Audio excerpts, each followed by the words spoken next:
ქალბატონებო და ბატონებო, ძვირფასო ტელემაყურებლებო, მოგესალმებით. ხვალ 2 ნოემბერს საქართველოში ტარდება საპარლამენტო არჩევნები და რეფერენდუმი, რასაც ძალიან დიდი მნიშვნელობა აქვს ჩვენი ქვეყნისა და რეგიონის შემდგომი განვითარებისათვის. დღეს ძალიან ბევრს წმენა აქვს დაკარგული არჩევნებისადმი, ამას თავისი მიზეზიც აქვს. ძალიან ბევრს უჭირს, არის მოსაგვარებელი ბევრი პრობლემა, ბევრი რამ არის გასაკეთებელი. საერთოდ ურთულესია გზა დამოუკიდებელი სახელმწიფოს მშენებლობისაკენ.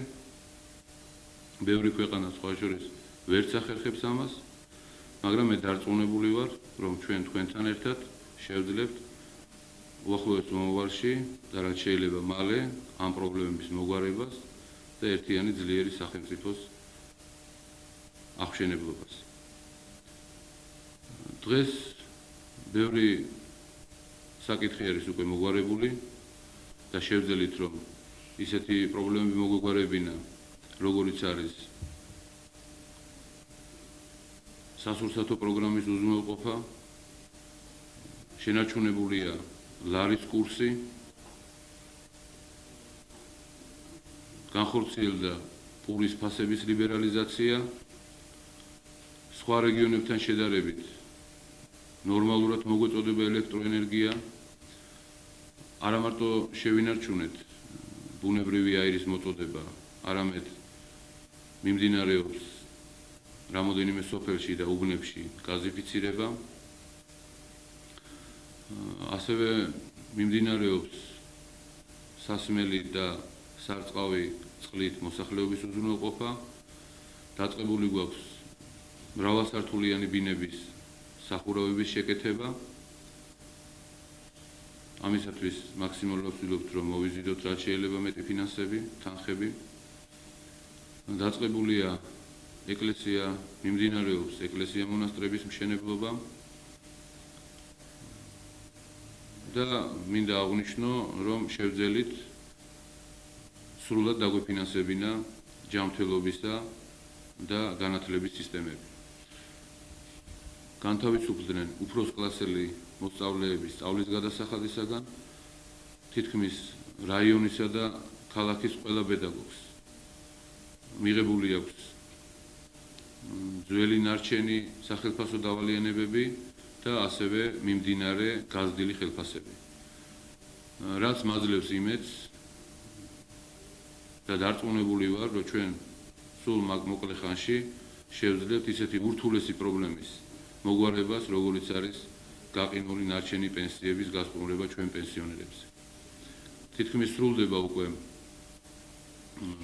პენსიონერთა პერსონიფიცირება, რაც არის იმის გარანტი, რომ ყველა პენსიონერზე ინდივიდუალურად მოხდება სტაჟისა და დამსახურების მიხედვით პენსიების გაზრდა. ჩვენ წლის ბოლომდე გავცემთ მიმდინარე პენსიებს და ეტაპობრივად ნარჩენ პენსიებს. ძალიან სერიოზულად მუშაობთ ინვესტიციების მოზიდვაზე, რათა უფრო მეტი წარმომადგენლობა ამოქმედდეს. თითქმის გადაწყვეტილია და რამოდენიმე თვეში ალბათ დაიწყოს ფუნქციონირებას რძისა და ხორცის გადამუშავების რამოდენიმე საწარმო. ასევე დაწყებულია მაღალი ხარისხის ხილის, საექსპორტო ხილის დამზადების სამსახურების ჩამოყალიბება სოფლებში. სწორედ ამ საწარმოების ამოქმედება მოგცემს საშუალებას, რომ რამოდენიმე 1000 კაცი დასაქმდეს ამ წარმოებებში. მაქსიმალურად ვცდილობთ, რომ მივეხმაროთ, დახმარება აღმოუჩინოთ პოლიციას მატერიალურ-ტექნიკური ბაზის სრულყოფაში. მოსახლეობაში დაწყებულია ხელმოწერები ზოგიერთ დანაშაულებებზე კანონის გამკაცრებასთან დაკავშირებით. ძირითადად ეს არის ისეთი დანაშაულებები, რომლებმაც ძალიან შეაწუხა ჩვენი მოსახლეობა. ეს არის ქურდობა, ავტომანქანების გატაცება, საქონლის ქურდობა და სხვა დანაშაულებები. ამიტომ მოსახლეობა მხარს გვიჭერს და მიმაჩნია, რომ ამას ეს საკითხი კანონის გამკაცრება ნამდვილად გამოიწვევს შედეგს. ჩვენ პოლიციას პრინციპულად მოვთხოვთ, რომ მაქსიმალურად მოკლე დროში იქნეს დასული საზოგადოებრივი წესრიგი და მოსახლეობის უსაფრთხოება. მინდა აღვნიშნო, რომ ალბათ ეს საკითხებიც მოგვარებული იქნებოდა დღეისათვის, რომ არა ზოგიერთი პოლიტიკოსის ანტისახელმწიფოებრივი და დანაშაულებრივი ქმედებები.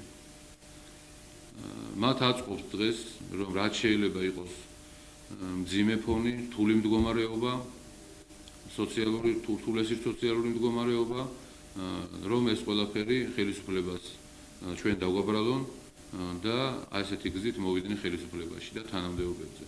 სხვა შორის, როცა ისინი იყვნენ თანამდებობებზე, სწორედ იმ დროინდელი პრობლემები არის მე რაც ჩამოთვალე, მათ არა მარტო ევალებოდათ ამ პრობლემების მოგვარება, არამედ დღეს ნამდვილად ვერ მოიხსნიან პასუხისგებლობას საზოგადოების წინაშე. სწორედ ამიტომ ვთვლი, რომ არჩევნებში მონაწილეობას ძალიან დიდი მნიშვნელობა აქვს, ამიტომ ყველა უნდა მივიდეთ არჩევნებზე, გამოვხატოთ ჩვენი ნება. მე ვთხოვთ, რომ მოვძანდით არჩევნებზე და მიიღოთ, რა თქმა უნდა მიიღოთ სწორი და სამართლიანი გონივრული გადაწყვეტილება, რომელიც მოგცემს საშუალებას, რომ ნორმალურმა პარლამენტმა აღმასრულებელ ხელისუფლებასთან ერთად შევძლოთ, რომ რაც შეიძლება მოკლე დროში დავარეგულიროთ ის პრობლემები, რა პრობლემები დღეს ჩვენი საზოგადოების წინაშე არის. რაც შეეხება შიდა ქართლის ხელმძღვანელობას და პირადად მე, ჩვენ ყველაფერს გავაკეთებთ იმისათვის, რომ რაც შეიძლება მოკლე დროში შიდა ქართლი იყოს სანიმუშო და სამაგალითო, მაღალი ცხოვრების დონით, მაქსიმალური მზრუნველობით ჩვენს მოხუცებულებზე, ჩვენს პენსიონერებზე, ბავშვებზე, მომავალ თაობაზე. მე ამის იმედს მაძლევს და მინდა მოგილოცოთ, რომ შიდა ქართლის რეგიონი გაწევრიანდა ევროპის რეგიონთა ასამბლეაში. ეს კიდევ ერთი წინ გადადგმული ნაბიჯია ევროკავშირისაკენ და მინდა გითხრათ, რომ ალბათ დღეს ჩვენთვის ყველაზე მნიშვნელოვანი არის მშვიდობის შენარჩუნება.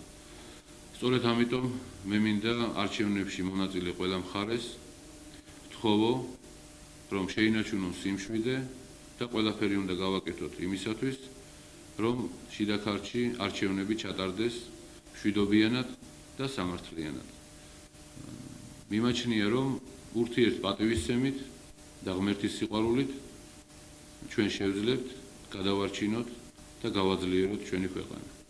მე ყველა მონაწილეს გისურვებთ წარმატებებს. დიდი მადლობა ყურადღებისათვის.